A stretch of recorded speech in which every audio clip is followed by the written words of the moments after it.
Have you ever felt out of time? As if you were an old, sepia-toned photograph slipped into a furiously scrolling digital feed. There's a peculiar ache to it, isn't there? It isn't the sharp pain of a wound, but the dull, persistent throb of a bone that was set incorrectly. You are in the world, you participate in its rituals, you speak its language, but there is a subtle, constant sense of mistranslation, a feeling that you are playing a part in a grand and elaborate stage play, and you are the only one who suspects the scenery is made of cardboard. You watch others chase the flickering lights of the moment with a bewildering intensity, celebrating victories you cannot comprehend, and mourning losses that seem to you as substantial as smoke. And in those moments, a quiet, isolating question surfaces: what is wrong with me?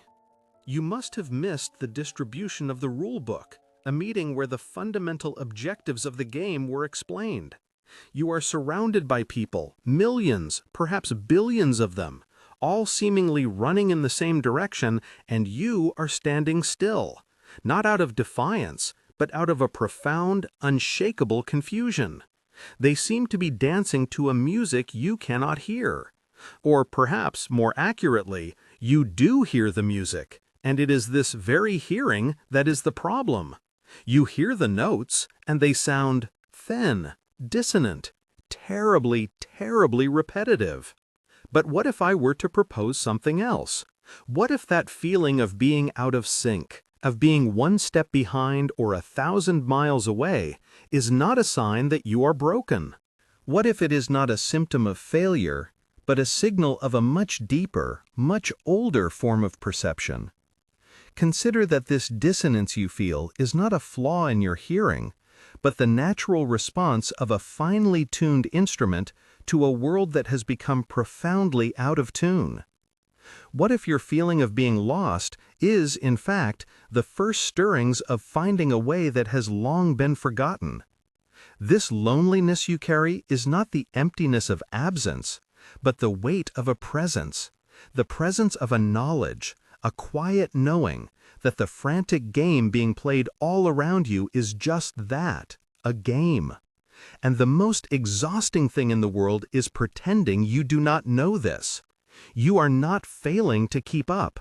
You are simply remembering a different rhythm, a slower, more ancient cadence. The rhythm of tides and seasons, not the frantic, synthetic pulse of a 24-hour news cycle. You see, the modern world is a magnificent construct, a dazzling piece of architecture built on a very particular set of assumptions. It is a cathedral dedicated to the worship of the immediate. Its sacred texts are lists of goals, its prayers are productivity hacks, and its highest virtue is speed. We are taught from our first day in school, from the first cartoon we watch, that life is a ladder, a race, a linear progression from one point to a higher point. You accumulate things, degrees, titles, followers, experiences, possessions. Each one is a rung on the ladder, and the collective understanding is that happiness resides somewhere near the top. We are all meant to be climbers, perpetually striving, perpetually looking upwards. The game is one of more.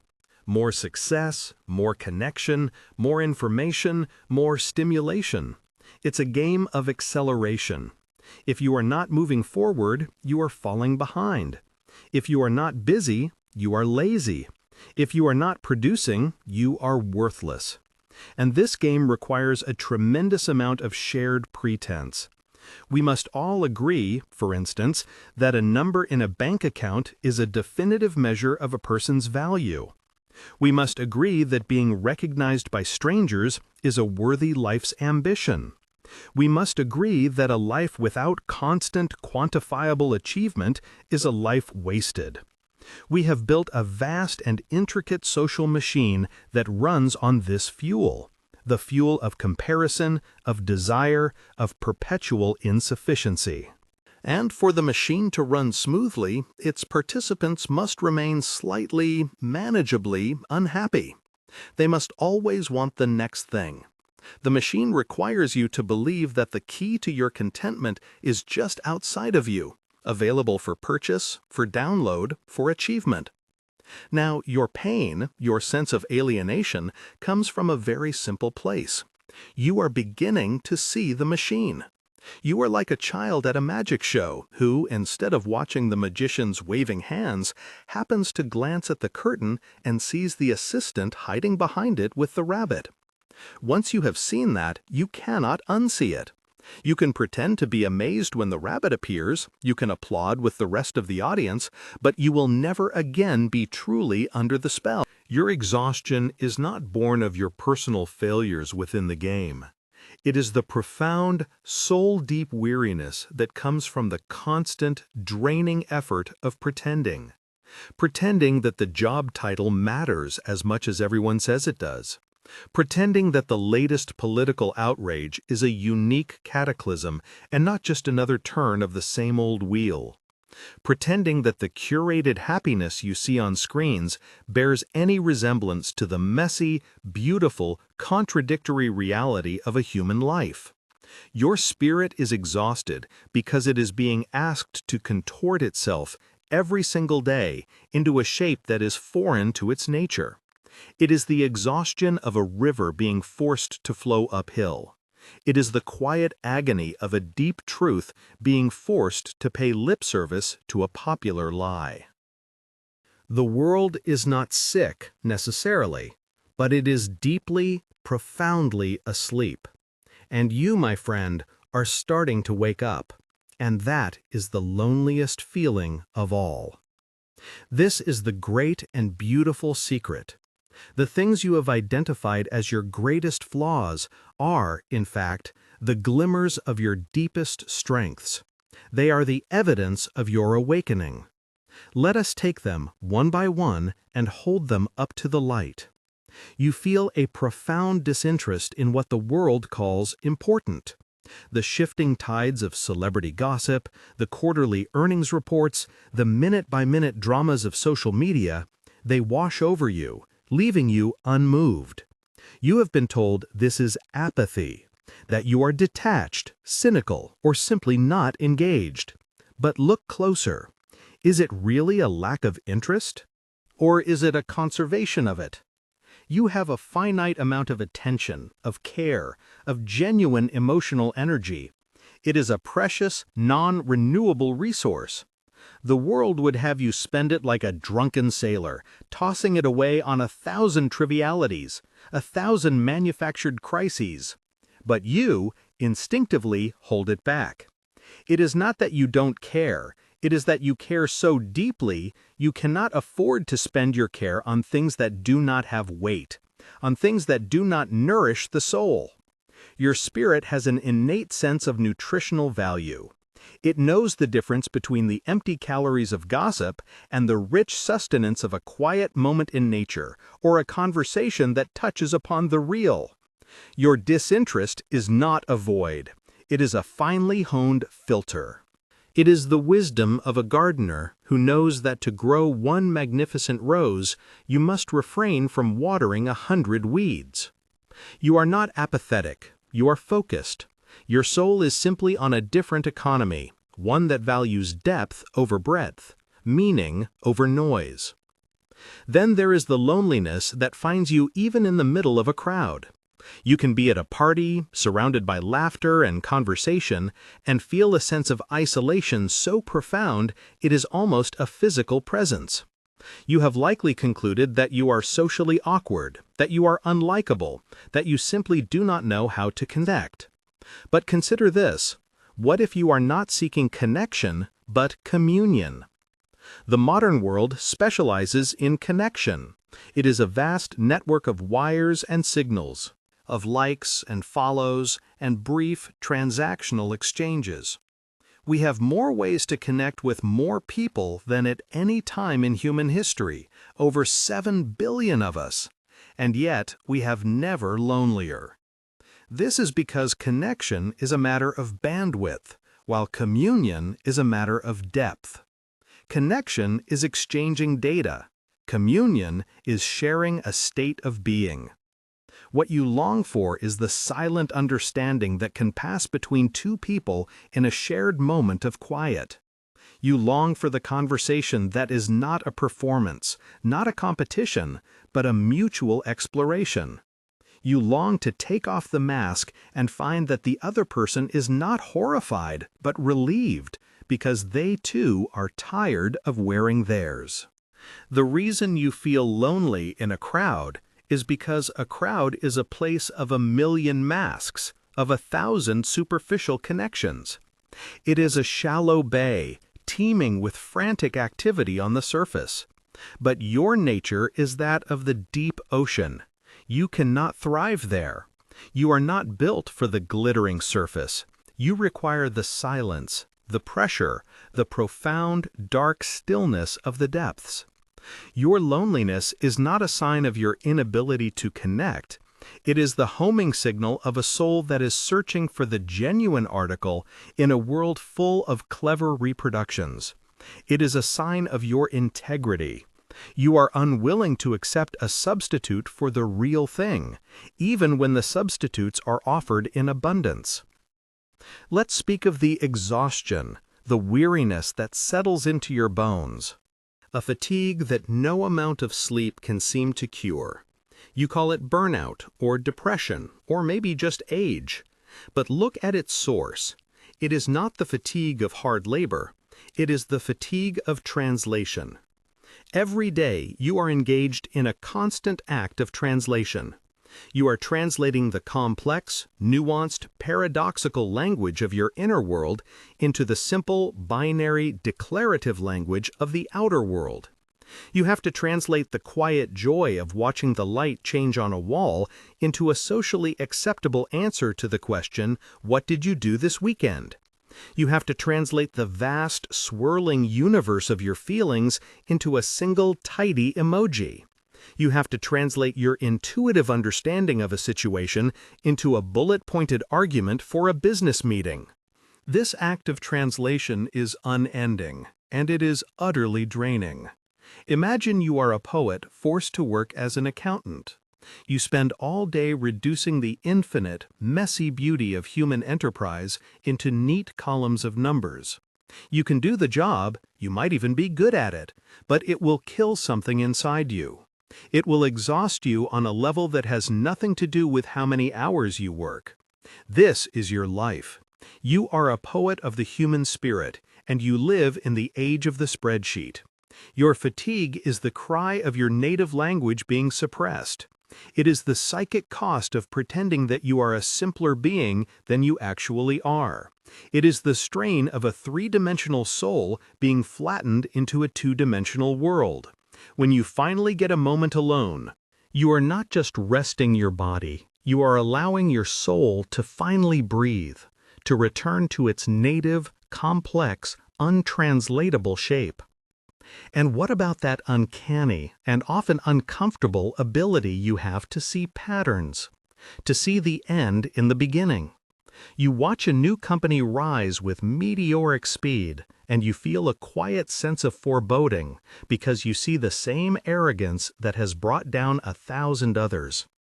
You listen to a charismatic leader, and you hear the echoes of a dozen demagogues from history.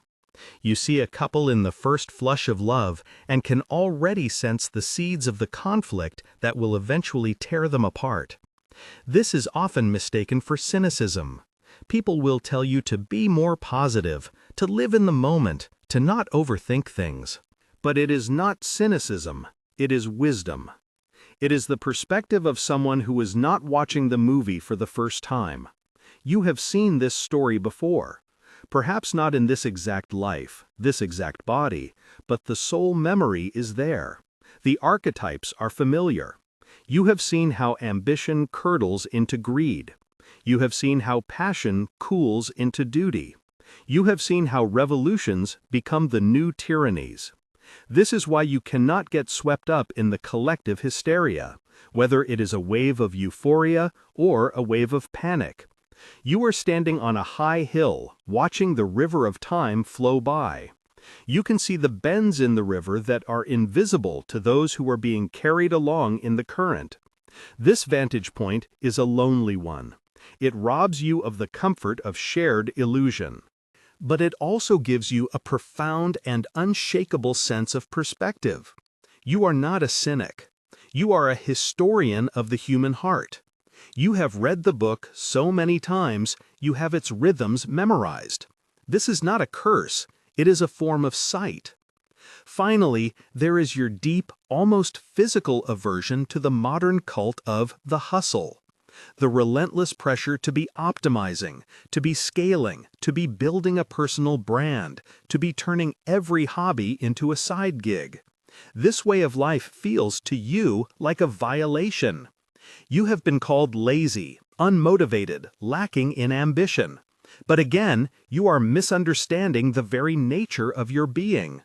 The world you inhabit worships the rocket, the explosive, linear, upward thrust. But you are not a rocket. You are a tree. A tree's growth is not linear. It is cyclical.